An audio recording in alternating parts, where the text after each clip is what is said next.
खबर है में खुश आमदीद। नाज़रीन, मेरे साथ आरिफ हमीद भट्टी साहब और ताहिर मलिक साहब। कहा जा रहा है कि पाकिस्तान ने कोरोना के जो मरीज़ हैं उनकी तादाद के हवाले से पीछे छोड़ दिया है चाइना को भी। क्या ये बात दुरुस्त है? अमवात अलबत्ता 80-82 के करीब हो रही हैं और अभी तक उनमें वो इजाफा हमें नज़र नहीं आता जो हमें यूरोप, अमेरिका, स्पेन या इटली में नज़र आया था। मगर टेस्टिंग में बहुत ज़्यादा जो है लोग वो पॉजिटिव आ रहे हैं। ये कहानी कहाँ जाके ख़त्म होगी या क्या इसकी शक्ल बनेगी, इस पर हम बात करेंगे। काजी फायज़ ईसा साहब के केस में एसेट रिकवरी यूनिट की हैसियत पर सवाल उठ रहे हैं। दोनों जानब से दो मुख्तलिफ बातें हो रही हैं। वो मनी लॉन्ड्रिंग की, मुबैना मनी लॉन्ड्रिंग की तरफ इशारा कर रहे हैं जो फ़रोग नसीम साहब हैं, जबकि फाजिल जो हमारा बेंच है वो ये कह रहे हैं कि जी इसकी कानूनी हैसियत का क्या है, कौन है शहजाद अकबर साहब और वहीद डोगर साहब क्या हैं, अब मामला क्या है। ये अब बात आगे बढ़ रही है, इस पर हम थोड़ी बहुत गुफ्तगू करेंगे। और स्टील मिल की निजकारी के लिए 9350 जो मुलाजमीन हैं उनको बेरोज़गार करने की तैयारियां जारी हैं। हमें तो करोड़ लोगों को हमने नौकरी देनी थी, मगर ये 9,500 लोगों को हम बेरोज़गार कर रहे हैं। इसके साथ एक और भी है कि ये जो सिंध की गवर्नमेंट है वो इसकी मुखालफत कर रही है और बहुत सी ट्रेड यूनियन इनके साथ सॉलिडेरिटी। और 4 जून को इन्होंने प्रोटेस्ट का एक नया कहानी शुरू होने वाली है, इसको हम बताएंगे और इस पर ये भी बात करेंगे कि क्या यही तरीका दुरुस्त है। इसके बाद अमेरिका में जो हालात हैं, क्या ट्रंप के इस्तीफे पे ख़त्म होंगे? लोग तो घरों से निकल रहे हैं और घरों से नहीं निकल रहे, ये तमाम तहरीक अमेरिका से निकल कर कई कॉन्टिनेंट न्यूजीलैंड तक पहुँच चुकी है। भट्टी साहब, ये मामला भी है, इस पर हम बात करेंगे कि ये कहाँ तक खेल जाएगा। मगर पहले आते हैं पाकिस्तान में जो चीन को पीछे छोड़ दिया है और एक खौफ और राज की फिजा है। मगर एक बात तो हम बसूख से कह सकते हैं, जो डेथ्स हैं भट्टी साहब वो आज भी किसी भी मुल्क के मुकाबले में कम हो रही हैं। यहाँ पर अगर हम चाइना से भी कर लें या जब वहाँ पे पीक पे थी, तो आपको क्या लगता है लॉकडाउन तो ऑप्शन है नहीं? बिस्मिल्लाहिर्रहमानिर्रहीम। लॉकडाउन ना कल ऑप्शन था, ना आज है, ना कल होगा। एहतियाती तदाबीरों पे मैक्सिमम किया जाएगा। SOPs पर अमल होना बज़ाहिर मुमकिन नहीं, लेकिन मैं नहीं समझता कि चीन को पीछे छोड़ दिया। खुदा ना खास्ता वहाँ डेथ रेशो देखें कितनी है, बिल्कुल सही कह रहे हैं, बेपनाह है।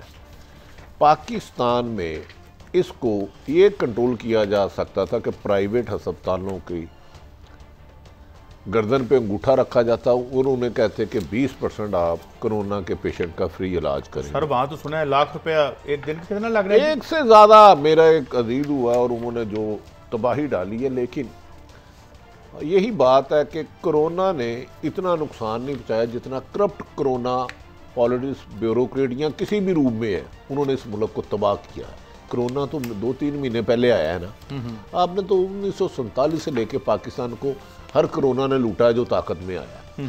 तो काजी साहब, ये कोरोना के साथ जीना सीखा होगा, आवाम को मैक्सिमम एहतियात करनी होगी। ये 5 बजे की बजाय रात 10 बजे तक खोलना होगा, रश कम हो, एहतियाती तदाबीरें बढ़ा दें, डॉक्टरों को ज़्यादा से ज़्यादा सहूलतें दें और प्राइवेट अस्पतालों को कहें कि कोरोना के पेशेंट को अपने पेशेंट समझें। चुगताई वाला 8,000 रुपया ले रहा है, प्रॉफिट उसका 4,000 है, उसको कम कराएं।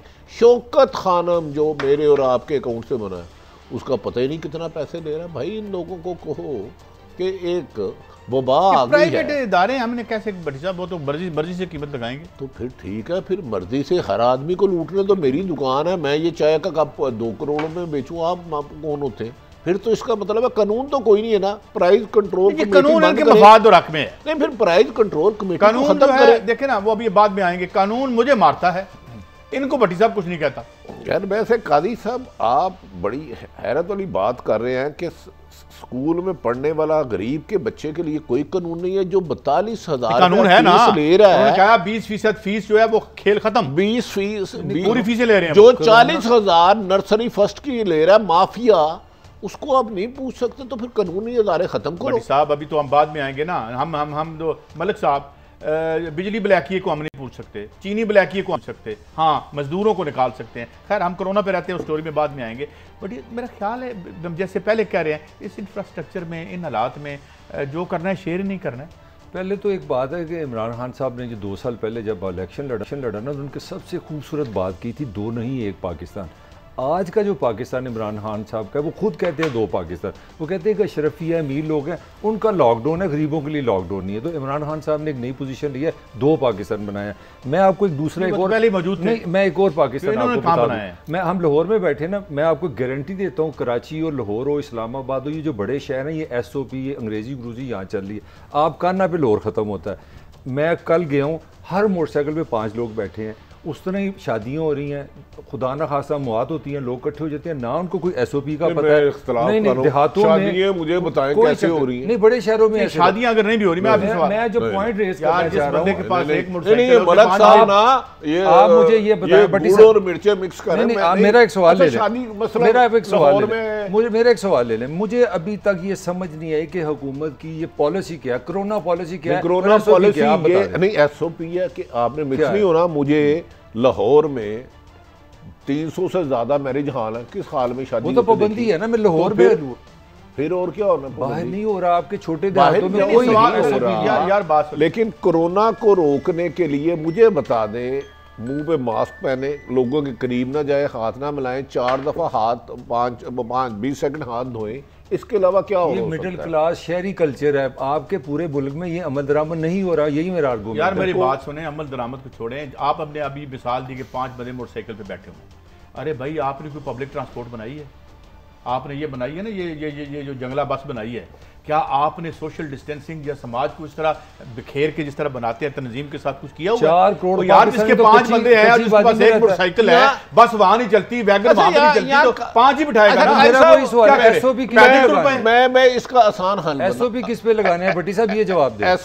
SOP 4 करोड़ बंदा कच्ची बादी में रहता है। SOP के जरिए तो हुकूमत पैसे बना रही है। मैं आपको कह रहा हूँ जो 5 बजे दुकान है ना, मैं 10 लोगों को जानता हूँ जो रोजाना पैसे दे के 8 बजे तक दुकान खोलते हैं, वो छोड़े। ये तो करप्शन हमारी जगहों में घुस गई है। अच्छा काई साहब मुझे ये बताएं, यहाँ तो जैसे आपने नवाज शरीफ को, एक मुजरम को VVIP रूम सर्विस में रखा था, तमाम कोरोना के मरीजों को सरकारी हुकूमत ऐलान कर दे। साहब अब आगे आते हैं खबर। ये मैं सिर्फ इस पे अच्छा मतलब वज़ीर-ए-आज़म की बात आई है तो उस कानून है, पब्लिक अवेयरनेस करें कि जितना दूर लोगों से रह सकते रह ले। पब्लिक लॉकडाउन वगैरह की हमारी औकात नहीं है, ना हमारा इंफ्रास्ट्रक्चर है। बटी साहब कल एक बड़ी अहम मुलाकात तो हुई है, जनाब प्राइम मिनिस्टर साहब थे और दौरा किया गया ISI के हेड ऑफिस का, और उसमें ISI के चीफ भी थे और चीफ ऑफ आर्मी स्टाफ भी। क्या ज़ाहिर है प्रेस रिलीज तो आ ही जाता है, मगर अंदर कोई अहम बातें भी सुना डिस्कस हुई हैं? देखें वो गालबन प्राइम मिनिस्टर ऑफ पाकिस्तान और मोहतरम चीफ ऑफ आर्मी स्टाफ गए हैं ISI कि मेरी इन तीनों लोगों तक रसाई नहीं है, लेकिन जो इलामिया आया वो गुफ्तगू नहीं हुई। एक बहुत अहम गुफ्तगू हुई है, पसे पर्दा कुछ लोग साजिशें कर रहे हैं, कुछ लोगों को फीड कर रहे हैं कुछ चीज़ें मुल्क में इंतशार फैलाने के लिए या अहम अदारों को टारगेट करने के लिए। मैं कह रहा हूँ अहम अदारों को टारगेट करने के लिए कुछ पॉलिटिशियन और उनमें कुछ सहाफ़ियों का भी नाम लिया जा रहा है अदब एहतराम से, मैं किसी का नाम नहीं ले रहा। इसको बहुत संजीदा लिया जा रहा है और इसको मीडिया का कोई जिक्र हाँ जी, इसके पसे पर्दा देखा जा रहा है कि इस किस्म का इंतशार जब मुल्क हालत में जंग में है, कोरोना है, टिड्डी दिल ने हमला किया हुआ है, ये गंदी ज़हन की सोच के बंदे अदारों में किस तरह टकराव चाह रहे हैं। इसका तकरीबन 9-10 दिन पहले अहम लोगों को पता चला था तो उन्होंने इस पर काम शुरू कर दिया और मुझे यकीन है इंशाल्लाह ये मसला हल हो जाएगा। यानी मतलब है कि अहम नवीयत की थी और ये नहायत अहम नवीयत की, अहम नहीं नहायत अहम नवीयत की। ये भी उन्होंने कहा कि इमरान खान साहब ने कि एहतसाब वगैरह नहीं रुकेगा। नहीं वो तो एहतसाब शुरू कब हुआ है वो तो छोड़े यार। मेरा एक छोटा सा कमेंट, आप कहेंगे मैं यू टर्न, मुझे ये बता दें, आपने SOP की बात की है, मेरे लिए प्राइम मिनिस्टर मेरे लिए बाप की तरह, पाकिस्तान का फादर है, जो करेगा मैं करूँगा। दोनों चीफों ने मास्क पहना हुआ है, मेरे वज़ीर-ए-आज़म ने नहीं पहना हुआ, तो मुझे बताया SOP कौन कौन से हैं, किसने किस पे उस पर अमल दरामद करना है। आज मैंने पंजाब अपना सिंध के वज़ीर आला को देखा, उन्होंने मास्क पहना है, 2 बंदे साथ खड़े हैं, दोनों ने मास्क नहीं पहना और कोई सोशल डिस्टेंस नहीं है।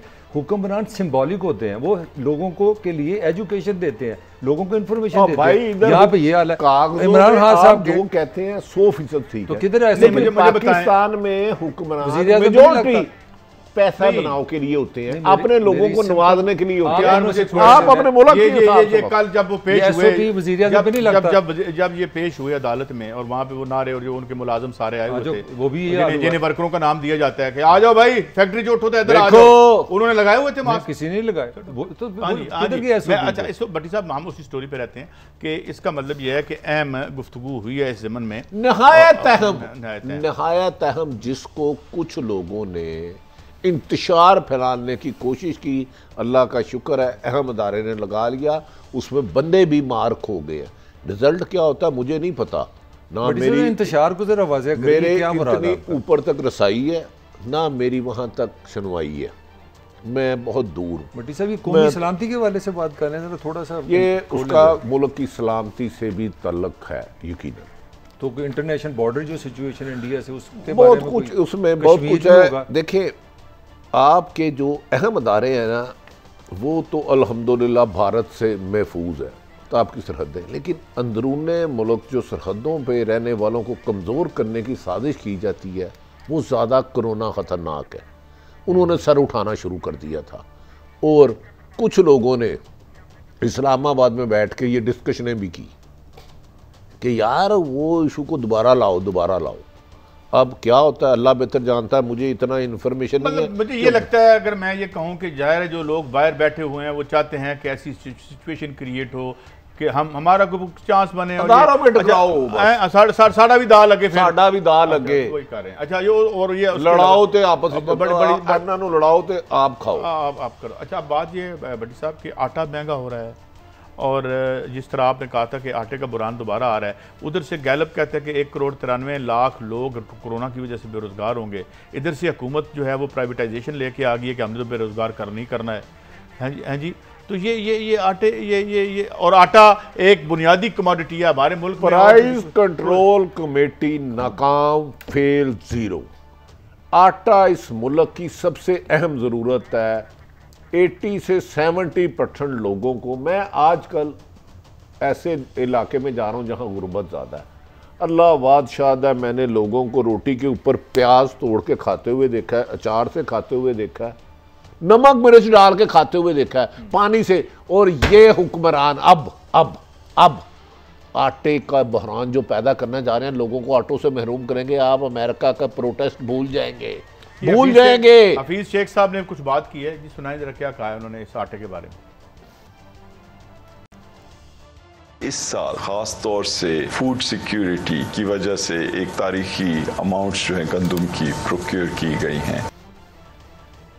ये तो कह रहे हैं उसके बाद इस तारीख की अमाउंट है, तो फिर ये महंगाई क्यों है? भट्टी साहब ये जो आपने प्याज और आटे की रोटी की बात की है ना, 20 किलो का जो आटा है जो एक फैमिली के लिए मैंने रफ्ता 10 दिन चलता है, बड़ी फैमिली के लिए 170 रुपये का इजाफा हो गया। ज़रा गौर करें, वो गरीब आदमी जो 300, और पाकिस्तान में ये अपने हमारे वज़ीर साहब फरमाया कि 8 से 9 करोड़ वो लोग हैं जो 300 रुपया रोज़ कमाते हैं। क्या कहाँ जाएंगे वो, किस तरह जिंदा रहेंगे? ये जो आटा तो महंगा हो गया, मैं तो आटे के बगैर जिंदा नहीं रह सकता। किस तरह लोग रहेंगे? भी नहीं रह सकती, लेकिन कोई ऐसा जादू है, आपका कोई पीर वाकफ है जो ऐसा जादू करे कि एहतसाब का नारा लगाते रहो लोग खाना भूल जाए? ये नहीं हो सकता भट्टी तो साहब, तो लगनी है आपको। समथिंग यार, ये आपकी मुल्क है। नहीं भट्टी साहब, अल्लाह माफी दे, जंग हो, आप जेल में भूख तो आपको लगनी है, तो फिर खाना किस आटा तरह रोक सकते आपके हैं? कंट्रोल में नहीं है। कादी साहब, मैं अच्छा, खबर बहुत मुश्किल से रोक रहा हूँ, लेकिन रोकी रहने दूं, आपका एहसान दे है। दें। नहीं, आपकी वो बेइज्जती। जरा अगले सेगमेंट में लेंगे। फिर जरा IPPs के हवाले से जो हफीज शेख साहब ने कुछ बात की वो भी सुनवाएं जरा। इस वक्त सर्कुलर डेट की क्या सूरत हाल है, क्या नंबर्स हैं, क्या फिगर है? 2.3 ट्रिलियन हो गया है हमारा सर्कुलर डेट इस वक्त। देखें 2 ट्रिलियन तो क्रॉस किया है और इसके कई वजूहात हैं सर्कुलर डेट की, और ये पाकिस्तान की जो इलेक्ट्रिसिटी सेक्टर का ये मसला है, ये काफ़ी अरसे से चल रहा है। एक जो हमारा पुराना मसला था कि बिजली की जो प्रोडक्शन की जो कैपेसिटी थी वो अल्हम्दुलिल्लाह इस वक्त काफ़ी ज़्यादा है, यानी कोई 25,000 के करीब है, और हमारी जो एक्चुअल कंजम्पशन है वो 15,000 तक हो सकती है या मैक्सिमम 18 तक जा सकती है। अच्छा, अब देखें हमने ये मुआहदे कर लिए और 25,000 की कैपेसिटी इंस्टॉल करा ली, पैसे हम उनको 25,000 के दे रहे हैं। नहीं 33,000 मेगावाट के पैसे देते हैं और इस्तेमाल 15-16,000 करते हैं। काजी साहब, मुझे आपसे भी आज कुछ दो हाथ करने हैं। IPP का स्कैंडल बहुत अरूज पे चला था कि खरबों रुपए ज़्यादा ले रहे हैं, बनाते 20% है, लेते 100% के पैसे, कहाँ गया वो? बड़ी साहब कहीं नहीं गया। अब देखे ना, अभी जब हम आएंगे तो सौदेबाजी कौन कर रहा है? ना बात सुने, वो सेक्रेटरी जो चाह रहा है उसको प्रिंसिपल सेक्रेटरी चेंज कराना चाह रहा है, मैं खबर दे दूं, हमारा फिर हमसे जवाब मांग लेते हैं, खुद हमारे जख्मों पे तेजाब फेंकते हैं। हमारे 3 जरिए आमदन है, मैं 3 जरिए आमदन है। पहला जरिए आमदन है कर्जा लेना, दूसरा जरिए आमदन है कि खसारे में अपने कौमी इदारों को धकेल के औने पौने पे फ्रंट मैनों को बेच देना, तीसरा हमारा जो सबसे अहम है वो लोगों को बेरोजगार करना, जो हम 9,035। अगर चौथा मैं बता दूं, पहला कर्जा लेना, फिर उसमें से अपनी कमीशन लेना और फिर उसमें से कुछ पैसा लोगों पे लगाना। जी, अब नाज़रीन एक ब्रेक पे जा रहे हैं और ये जो हमारे जो ज़राए आमदन है, ये हमारा एक कत्लेआम है, एक फिगरेटिवली स्पीकिंग, कि ये कब बदलेगा सिलसिला। आते हैं ब्रेक के बाद, इस पर बात करते हैं। वेलकम बैक नाज़रीन। एक बड़ा अहम सदारती रेफरेंस जनाब जस्टिस काजी फायज़ ईसा साहब के ज़िमन में उसकी एक समाअत जारी है और उस हवाले से मलिक साहब हम देख रहे हैं कि दो नुकात सामने आए हैं अभी तक। तो लेकिन मतलब एक तो नुकता ये है कि वो जो लीगैलिटी है उसकी टास्क फोर्स की और जो शख्सियत है जनाब वहीद डोगर साहब की भी, जिन्होंने ये इन्फॉर्मेशन ली, और साथ जो शहजाद अकबर साहब, उनके हवाले से अदालत जो है वो सवाल उठा रही है। काजी साहब, मैं एक छोटी सी माजरत करना चाह रहा हूँ आपकी इजाज़त से। मैं भट्टी साहब को थोड़ा सा ज़हमत देना चाह रहा हूँ। भट्टी साहब, जिस शहर में आप बैठे हैं और माशाल्लाह आपकी सलाहियतों से हम बड़े इज़्ज़त करते हैं आपकी इस बात से, बहुत बड़े 2 DIG ठा करके तब्दील हो गए, ये तो बड़ा खूबसूरत सा एक नई हुकूमत आई है, इंसाफ की आपने अजीब सवाल कर दिया। इस मुल्क के सबसे अहम तरीन केस जस्टिस फायद ईसा हिल का फैसला हो रहा है, जिसके पाकिस्तान को मुस्तबल करता है। लेकिन मैं आपके सवाल की तरफ आ जाता हूँ, क्योंकि इस पर हमें ताने भी बड़े, आपको भी हुए, कि आप ताकतवरों लोगों से डर जाते हैं, जो लोग प्लाट देते हैं उनसे डर जाते हैं। खुसूसन जब मोहतरम हरदिल अजीज़ काबिल एहतराम मलक रियाज साहब का इशू हुआ मुकदमे का, उसकी मैं हिस्ट्री में नहीं जाऊँगा। मीडिया में मुझे भी बहुत लोगों ने कहा कि जी आप पैसे लेते हैं फलां करें के, यार जहन्नमी होता है जो पैसे लेता है। तो खैर वाकया ये हुआ, मैं उस हिस्ट्री में नहीं जाऊंगा। और इमरान खान साहब, खुसूसन ये मैसेज अगर आप तक पहुंच सके, क्योंकि आप वाकई ही बेहतरी चाहते हैं। 2 वाकयात हुए पिछले दिन। एक मलक रियाज साहब के बच्चों पर पर्चा हुआ जी, उनकी बेटी, उन्होंने जाके पीटा पूटा। दूसरा कादी साहब, अगर आप टेलीफोन से तवज्जो छोड़ के मुझे लिफ्ट करा दें, वो शहबाज शरीफ साहब की फरार। शहबाज शरीफ साहब को जिसने उधर से नैब ने पहले इनको इतला दी, जिसने भगवाया शहबाज शरीफ को, वो अफसर आज भी अपनी सीट पे बरजमा है। एक अपने मतहत के जरिए उन्होंने पैगाम भेजा। मलक रियाज का जब मुकदमा उनके बच्चों पर हुआ, जी हाँ, मुकदमा पहले 2-3 दिन डिले कराया गया, मुकदमा डिले कराया गया। अच्छा, मुकदमा का इंदराज हो गया, दफात उस पर सही नहीं लगी। DIG इन्वेस्टिगेशन ने मुकदमे के इंदराज के बाद कानूनी तकाजे के तहत यकीनन मुल्ज़मान के घर रेड करनी थी। 2 बड़ी टीमें तश्कील दी गई मुल्ज़मान के घर रेड करने के लिए। मुल्ज़मान से मुराद आपकी मलिक साहब के घर? जी, मतलब जो भी उसमें नामजद मलिक साहब के ज़ाती घर तो नहीं, जो वो बच्चियां जो 2 डिफेंस में घर थे, एक बैरिया टाउन था, 2 टीमें अभी वो टीमें नहीं पहुंची। पंजाब की अहम तरीन शख्सियत ने कहा ये माई बाप का रेड हो रही है, वापिस आओ। वो टीमें घरों में रेड करने नहीं गई, वापिस आ गई। अमन पसंदी, वाह वाह। मतलब है मदीने की रियासत में इतने बड़े ताकतवर आदमी, वो सही है या गलत है मैं बार बार करूं, मेरे वो जाती बुजुर्ग है मलक साहब, वो टीमें वापिस आ गई। पंजाब की अहम तरीन शख्सियत जो तबाह कर रही है इस वक्त पंजाब को। उसके बाद जब वो टीमें रेड करने गई, इन्वेस्टिगेशन के एक अहम अफसर जो ग्रेड 19 का लाहौर में बहुत देर सर्विस रही है, उसने मलक साहब को मुखबरी कर दी आपकी घर रेड करने आई रही है पुलिस। अच्छा, वो लंबा चौड़ा जवान अफसर है। अहम तरीन शख्सियत ने बुला लिया,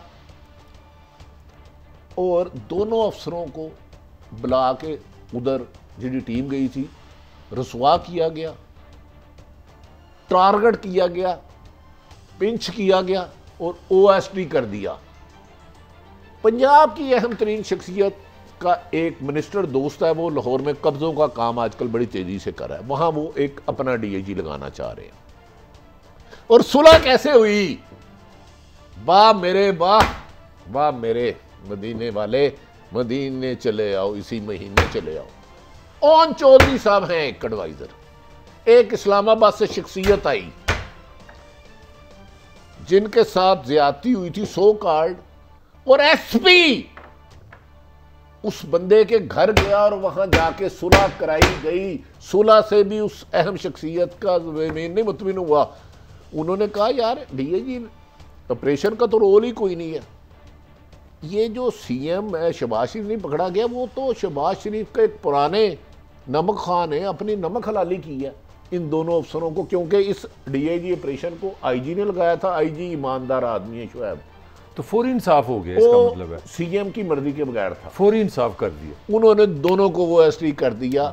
ये है पाकिस्तान ये में दो नहीं एक पाकिस्तान, यानी नतीजा ये निकला कि दो पाकिस्तान। DIG जा रहे थे अपना उस पे अमल FIR के ज़मीन में गलत काम करने एग्जीक्यूशन के लिए, उनको वापस बुला के फिर उन्होंने कानून के मुताबिक अमल करने की तो कोशिश साहब की। ये तो अब दो सुलह हो नहीं, गई है, तो ये तो देखें। 100 पाकिस्तान बन गए। आप तो कहते ये थे तो दो। अब इमरान खान साहब जाने और उनका काम जाने, यानी कि सुलह कहां हुई, किस शख्स के घर, चौधरी साहब ने करवाई, और उसके घर क्या काम होता है, मैं उसकी डिटेल भी बताऊंगा कभी। तो लेकिन भट्टी आज साहब वो नहीं। एक लास्ट क्वेश्चन फिर रह गया, वो जिस बंदे ने एक मुखबर होता है, वो हर अमीर आदमी का एक मुखबर निकल आता है, CM पुराने पंजाब का, वो बड़ी देर भी से वही है। इन्वेस्टिगेशन में, वो अब भी वो वही है। एक और अहम जोक अच्छा, आगे चलता है। बढ़ते हैं। अच्छा, अब मैं आ जाता हूं पाकिस्तान की। अब मेरा ख्याल है नाज़रीन, अगर कोई कहता है कि मलक साहब हमारे लिए काबिल एहतराम है और जिनसे तशद्दुद हुआ वो भी काबिल एहतराम है, अब काजी साहब जो पाकिस्तान की हिस्ट्री बनाएगा ये केस, इस केस को मामूली ना समझिएगा जी ये जरा बता दीजिए क्या क्या आज क्या हुआ। एक लेफ्टिनेंट जनरल को सजाए तो उम्र कैद हुई है जो कानून तोड़ते हैं।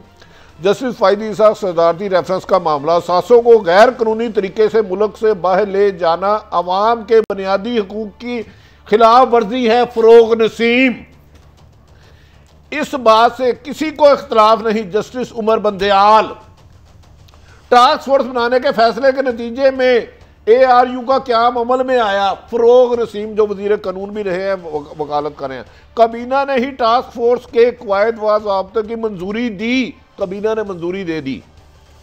28 अगस्त को शहजाद अकबर को मामले खुसूसी बराए एहतसाब बने जस्टिस जिया अफरीदी साहब मोहतरम। 28 अगस्त को ही टास्क फोर्स के कवायद व ज़ाब्ते भी बन गए मोहतरम जस्टिस साहब। ARU का मुख्तलिफ एजेंसियों के साथ काम करना है। ARU का काम मुख्तलिफ एजेंसियों के साथ काम करना है। फरोग नसीम साहब ये देख लें, ये यानी कि मामला तो होते हैं, अदरवाइज ये जो वाइट कॉलर है ना, इनको पकड़ना बहुत मुश्किल है। ARU को कानून का तहफ़्फ़ुज़ नहीं। जस्टिस मंसूर अली शाह साहब मोहतरम, इस सूरत में ARU किस बंदे को छेड़ नहीं सकती। जस्टिस मंसूर शाह साहब, ARU इंक्वायरी के लिए निजी एजेंसी की खिदमत हासिल कर सकता है। जस्टिस बाकर कैसे हासिल कर सकते हैं? कैसे हासिल कर सकता है, कैसे? ये मोहतरम जैसे FBI और FIA कानून के तहत बने अदारे हैं। जस्टिस मंसूर अली शाह साहब, इसको भी जो कबीना बना दे वो कानून के तहत होता है। ARU कानून के तहत बना अदारा नहीं है तो फिर किसी मामले की इंक्वायरी कैसे कर सकता है? ये अहम पॉइंट है मोहतरम जस्टिस मंसूर अली शाह साहब का। अगर कानून के बिल्कुल तो बना ही नहीं तो। फरोग नसीम साहब ने भी इंपॉर्टेंट बात की है। क्या FIA के जज को तहकीकात का अख्तियार है? फरोग नसीम। क्या फिर ARU को जज की तहकीकात का अख्तियार है? जस्टिस बाकिर साहब। वजीर आज़म रियासती अदारों को करप्शन की तहकीकात का नहीं कह सकते। वजीर आज़म रियासती अदारों को, ये इस तरह के बहुत सारे सवालात हैं। अगर कोई अहम बात दोहराई जाए, एक बड़ी साहब थोड़ा इसमें एक बात मैं ये कर दूं कि क्या फिर ARU को जजेस की तहकीकात का इख्तियार है? क्या FIA को जजेस की तहकीकात? अच्छा, उसमें जो फरोग नसीम साहब ने जवाब दिया उनका ये कहना था कि FIA की क्या मजाल कि वो कर सके, यानी या मतलब एक छोटा सी इसकी समरी मैं आपसे पेश करना चाह रहा हूँ। जो मुझे 2 दिनों में जो फ़रोग नजीम साहब से सवाल किया जा रहा है ना, वो किया जा रहा है कि शहजाद अकबर साहब एसेट रिकवरी यूनिट जो है ये किस कानून से बना है, ये किसकी दायरा इख्तियार क्या बनाया है ना सर। नहीं, ये मैं नहीं कह रहा कि ये अदालत जो सवाल बार बार 2 दिन से कर रही है कि वो, मैं आपको एक छोटा से आज की ऑब्जर्वेशन देना चाह रहा हूँ। उन्होंने कहा कि जनाब कि ये तो मनी लॉन्ड्रिंग नहीं है, अगर नहीं है तो ये तो टैक्स का केस है, तो आप इनका टैक्स के मामले में FIR के पास जाए। तो फ़रूग नसीम साहब ने आज अदालत में ये बताया कि जो टैक्स के अफसर हैं उन्होंने कहा जी हम डरते हैं, हम जज के खिलाफ ये नहीं कर सकते, इसलिए ऐसे आज उन्होंने। अच्छा मुझे एक बात बता दें, खुदा न खास्ता किसी भी मोहतरम जज साहब के बारे में गलत इतला आ जाती, उसकी इंक्वायरी का फोरम जो सुप्रीम जुडिशल काउंसिल है ना, इसके अलावा तो और कोई नहीं है ना।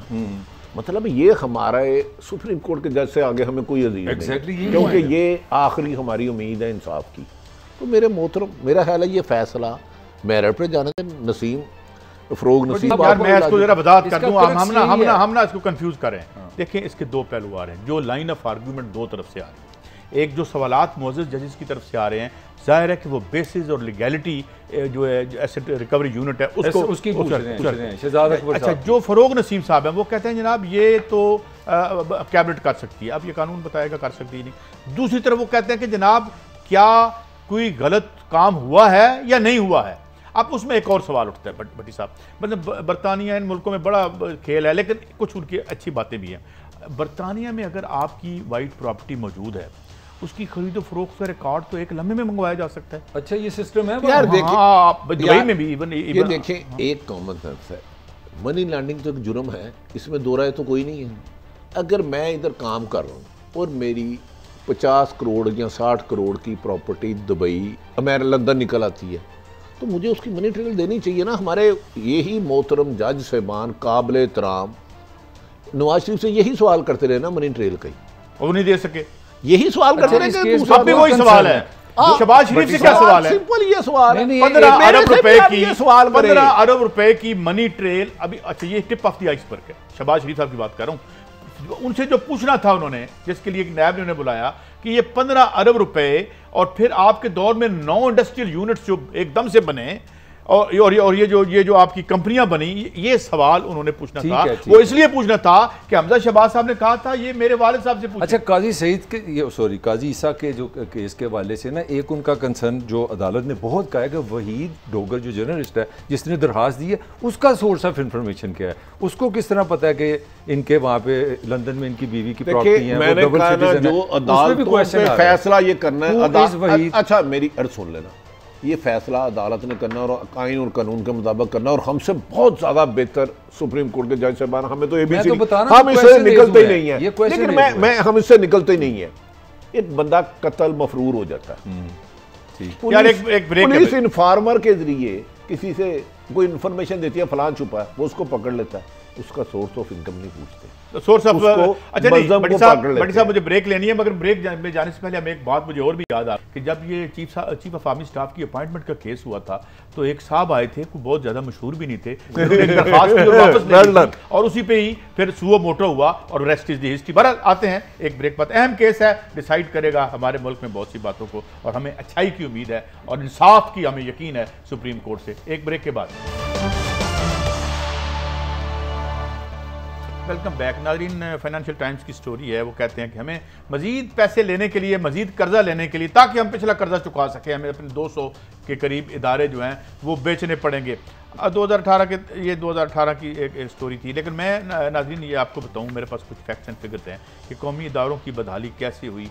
पहले तो मैं ADB की एक रिपोर्ट का भी आपको हवाला दे दूंगा, जिसमें उन्होंने कहा कि टोटली सेल्फ डिफीटिंग थी ये जो हमने प्राइवेटाइजेशन की। और उसके बाद ये भी मैं डॉक्टर कैसर बंगाली को कोट कर चुका हूँ, दोबारा कर देता हूँ, जो 100 के करीब प्राइवेटाइज किए थे नवाज शरीफ साहब ने इदारे, 90 बंद हो चुके हैं, वहाँ हाउसिंग सोसाइटियाँ बन चुकी हैं। इसके अलावा जो मौजूद रहे उनको हमने कैसे बर्बाद किया और उनको हमने नुकसान में कैसे भेजा। मैं थोड़ी सी भट्टी साहब आपको ये कौमी इदारों की बदहाली के हवाले से क्या खोया क्या पाया बताना चाह रहा हूँ। 1947 में रेलवे के पास 10,726 किलोमीटर का ट्रैक था, जो कम होकर 7,791 किलोमीटर रह गया।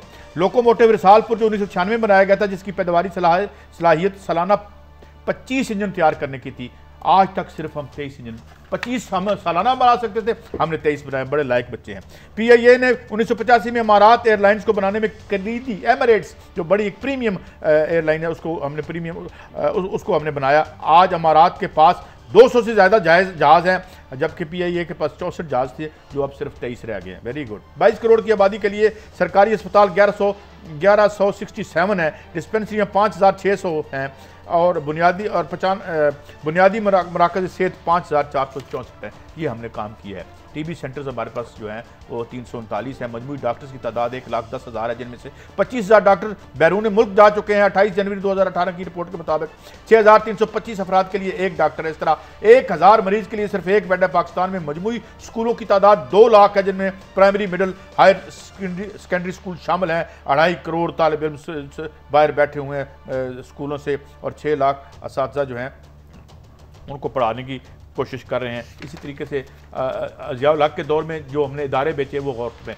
घी के 23 कारखाने बेचे, चीनी के 11 कारखाने बेचे, सीमेंट के 16 कारखाने बेचे, तेल गैस के 14, बिजली के 2, कपड़े के 4, अखबारात के 10, टूरिज्म के 7, कीमियाई खाद केमिकल्स के 19, इंजीनियरिंग के 8, मवासलात के 12, 5। बट साहब इतने इदारे बेचने के बाद यहाँ तो आज हमें कितनी खुशहाल कौम होते। ये सब कुछ करने के बाद मेरी कौम पर 100 अरब डॉलर से ज्यादा का कर्जा है। तो ये क्या था? साहब ये गुजारिश है, नंबर 1 तो पहले देखना चाहिए ये जो इदारे प्रॉफिट में जा रहे थे वो लॉस में क्यों गए, इनका जिम्मेदार कौन है, उनको सजाएं दे। वरना मुझे एक बात बता दे, कौन सा ऐसा प्राइवेट बिजनेसमैन है जिसकी फैक्ट्री मिल 10 साल से बंद हो और वो अखराजात करता जाए? कोई एक दुनिया का, पाकिस्तान का नहीं सही कह रहे मैं पाकिस्तान का नहीं, दुनिया का एक बहुत बड़ा अदारा है, 10 साल से बंद पड़ा, चला ही नहीं रहे। उसको रज़ाक दाऊद ने, जिसने भी बर्बाद किया उनको लाओ ना भाई। ये प्रॉफिटेबल था स्टील मिल, रेलवे, ये क्यों नुकसान में गए? रज़ाक दाऊद साहब पर बराह रास्त अखबार में अखबारी इश्तिहार के जरिए इल्जाम लगाया जो इंडिपेंडेंट स्टेक होल्डर्स है, वो आज भी कह रहे हैं। मगर जरा ये क्या कहते हैं, अगर इसको प्रॉफिट में नहीं लाना तो और सूद देते रहे पैसे। मैं कहता हूं मुफ्त दे दे, बेचे नहीं, इसको यहाँ जिम्मेदारी का तयन करें किसने नुकसान किया। यहाँ इसको यार हमने 9.5 देखें ना, हमने दाऊद साहब को पूछना है, ना हमने बिजली के ब्लैकी को पूछना है, हमने 9,500 बंदा बेरोजगार करना है। ये दूसरा भी सुना दें, अगर असद उमर साहब का पड़ा हो तो वो कह रहे थे मैं PTI छोड़ दूंगा अगर मैं आपका काम ना कर सका तो। अगर है तो आप सुना दें, है तो सुना दें, अगर नहीं है तो हम जी सुनाएं। ये कोई रिकॉर्ड कर रहा है तो भाई रिकॉर्ड कर लो, ताकि अगर इस बात से मैंने पीछे हटने की कोशिश की तो कल आप ये दिखाकर मुझे शर्मिंदा कर सको, टीवी पर चलाओ, फेसबुक पर चलाओ, कैसा तुमने तो ये कहा था, वादा क्यों नहीं पूरा करते? वादा मैं आपके साथ ये कर रहा हूँ, अगर कल पाकिस्तान के अंदर तहरीक-ए-इंसाफ की हुकूमत होती है, खुदा ना खास्ता स्टील मिल के मजदूरों का उनका हक नहीं मिल रहा, मैं तहरीक-ए-इंसाफ की हुकूमत के साथ नहीं, मैं स्टील मिल के मजदूरों के साथ खड़ा हुआ नजर आऊंगा। बड़ी साहब मैं की कमा, मेरा एक सवाल इसके बाद मैं नहीं बोलूंगा। ठीक है, मेरे वजीर आजम ने कहा हम इसको प्राइवेट नहीं करेंगे, मैनेजमेंट के साथ ठीक करेंगे। मेरा ये सवाल है 22 सालों में मैनेजमेंट कितनी बेहतर की। अच्छा बड़ी साहब उसकी मैं एक छोटी सी एग्जांपल दे दूं, आप देख 2008 में यही स्टील मिल 3 अरब रुपए कमा रही थी और खास अच्छा यार इसमें बहुत टाइम बड़ा कम है कि मैनेजमेंट ठीक होनी चाहिए। अगर हम मैनेजमेंट ठीक कर ले, मैं सिर्फ एक फिक्रा बताऊं, 3 बिलियन डॉलर 500 अरब रुपए का स्टील हम बाहर से खरीदते हैं। बड़ी साहब मैं ये वजीर आज़म को बता दें, मैनेजमेंट जरा सुन लें कि ये 30 जून 1973 को इसकी जो है वो इफ्तिताह हुआ और मुल्क में पब्लिक सेक्टर में चलने वाले बैंकों से कर्जा लेकर पाकिस्तान तकरीबन 25 अरब रुपए की लागत से हुई, जो वापस अदा भी किया गया। और इसकी जो पाकिस्तान स्टील मिल्स कराची की सबसे प्राइम लोकेशन पर बनी, इंटरनेशनल पोर्ट कासम के जो मेन नेशनल हाईवे है वहाँ पर बनी। इसकी रेलवे लाइन लादा बनी। इसकी 19,000 एकड़ ज़मीन सिंध हुकूमत से ली गई। इसकी 1980 में मुकम्मल तौर पर पैदावार कर्जा कितना है मेरी ये 450 कितना है जी, ज्यादा ही 250 अरब। अच्छा 250 अरब है। ये साल आप इसको ठीक नहीं करते तो कितना कर्जा हो जाएगा? 450 अरब PIA का काजी साहब वो गलत कर गया। अच्छा 11 लाख टन इसकी सालाना पैदावार करनी शुरू हुई थी और 33 लाख टन तक इसने जाना था। इसको आगे बढ़ा के आप एक्सपोर्ट भी कर सकते थे। अब जी है कि इसमें स्टील बड़ी नहीं, कर्जा बढ़ गया। अच्छा अब बात क्या है, अब इस पे आते हैं। ये मैंने बता दिया, मेरा मतलब स्टील नहीं, हमने चीजें नहीं बढ़ाई, हमने कर्जा बढ़ा दिया। इतनी बढ़नी नहीं बढ़ी, इसका जिम्मेदार कौन है? आज ये बताऊं, एक मिसाल है, बताऊं, 5,000 अरब मकरूद है। ये अगर हट्टी इसको बंद इसी करके तरह बंद रहती है, जिन्होंने ये हट्टी बंद करके इसके टैरिफ ऊंचे करवा के अपनी छोटी छोटी हट्टियां लगाई जो कैबिनेट, तो वो मेरे मुजरम है, वो आपके मुजरम है, वो इस कौम के मुजरम है।